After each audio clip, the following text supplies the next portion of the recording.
Assalamualaikum warahmatullahi wabarakatuh. Bismillahirrahmanirrahim. Alhamdulillahi rabbil alamin. Allahumma salli ala Sayyidina Muhammad wa ala ali Sayyidina Muhammad. Apa kabar semuanya?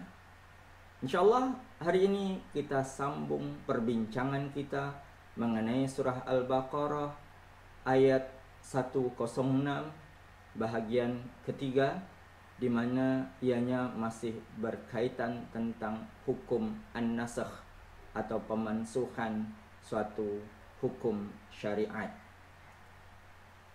Pemansuhan atau penggantian, penghapusan sebagian hukum syariat bukanlah perkara suka-suka atau ianya atas sebab kekurangan ilmu Allah. Bukan. Ianya bukan seperti yang dituduhkan oleh kaum orientalis dan musuh-musuh Islam yang tidak bersetuju dengan adanya hukum an-nasakh. Namun adanya an-nasakh ini ianya mempunyai banyak faedah atau banyak hikmahnya. Antaranya yang pertama yaitu cara pensyariatan Islam secara bertahap agar ianya mudah diamalkan. Contohnya seperti syariat pengharaman arak. Bermula daripada cerita yang ada pada surah Al-Baqarah ayat 219 yang menyatakan bahwa arak ada manfaatnya, tetapi mudaratnya dan dosanya lebih banyak atau lebih besar daripada manfaatnya. Allah Subhanahu wa taala berfirman, "Yas'alunaka 'anil khamri wal maisir, qul fihima itsmun kabirun wa manafi'u lin-nas wa itsmuhuma akbaru min naf'ihima." Para sahabat bertanya kepada kamu Muhammad mengenai arak juga judi. Maka jawablah bahwa pada keduanya ada dosa besar, ada juga manfaatnya. Namun dosanya, mudaratnya lebih besar daripada manfaatnya. Kemudian ayat kedua berkenaan tentang arak, ianya turun dan tertulis dalam surah An-Nisa ayat 43, di mana ianya waktu itu masih dibenarkan meminum arak, namun dibatasi waktunya, yaitu dibenarkan minum arak asal ianya tidak dekat dengan waktu salat. Maka ketika waktu salat akan datang, mereka tidak dibenarkan meminum arak. Di sini ianya membatasi waktu minum arak. Allah Subhanahu wa taala berfirman, "Ya ayyuhalladzina amanu la taqrabus salata wa antum sukara hatta ta'lamu ma taqulun." Wahai orang-orang yang beriman, jangan kamu mendekati salat ketika kamu sedang mabuk sehingga kamu sadar.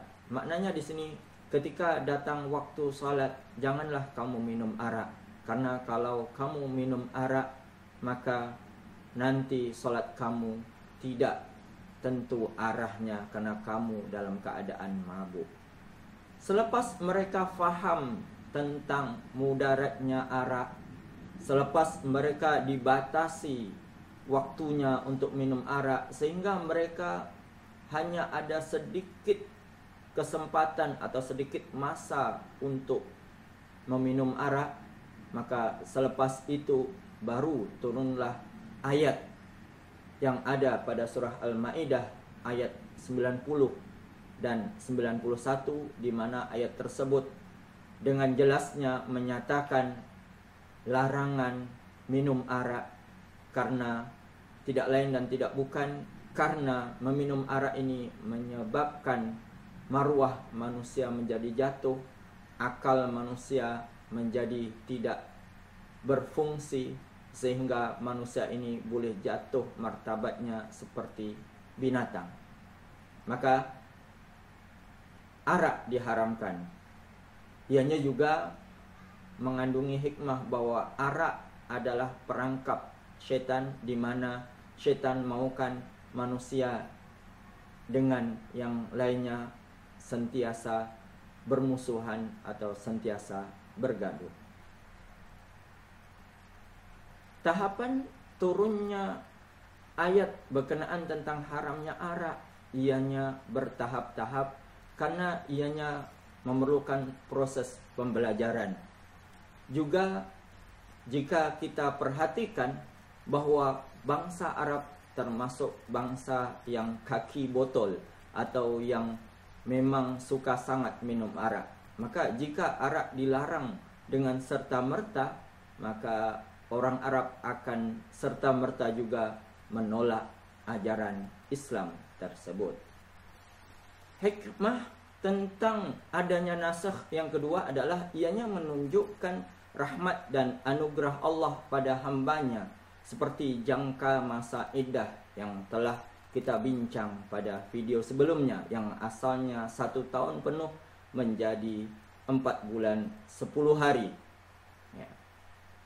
Hikmah selanjutnya yaitu ianya juga sebagai rahmat dan kemurahan Allah dengan memberi pahala kepada pembaca Al-Quran, yang ianya setiap satu huruf daripada Al-Quran akan diberi pahala dengan 10 kebaikan.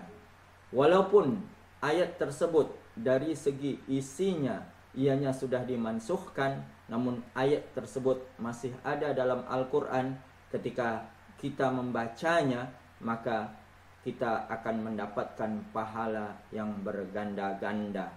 Lain bila ayat tersebut dihilangkan dalam Al-Quran, dengan sendirinya hilang juga bacaan, hilang juga pahala bacaan terhadap ayat tersebut.